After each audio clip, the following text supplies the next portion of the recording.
Magandang umaga, ito ang UNTV News Break. Isang magnitude 5.3 na lindol ang naitala ngayong umaga ng Biyernes sa Surigao del Norte. Batay sa monitoring ng PHIVOLCS, naitala ito bandang 5:17 AM kanina. Wala namang pinsalang inaasahang maidudulot ang lindol pero posibleng mayroong maranasang mga aftershock. Wala namang napaulat na nasaktan matapos bumagsak ang bahagi ng ceiling sa Bicol International Airport Terminal ayon sa Civil Aviation Authority of the Philippines o CAAP.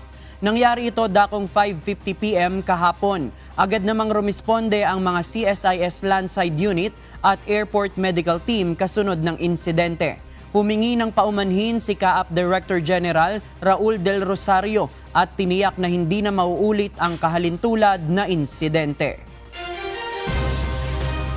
At yan ang mga balita sa oras na ito.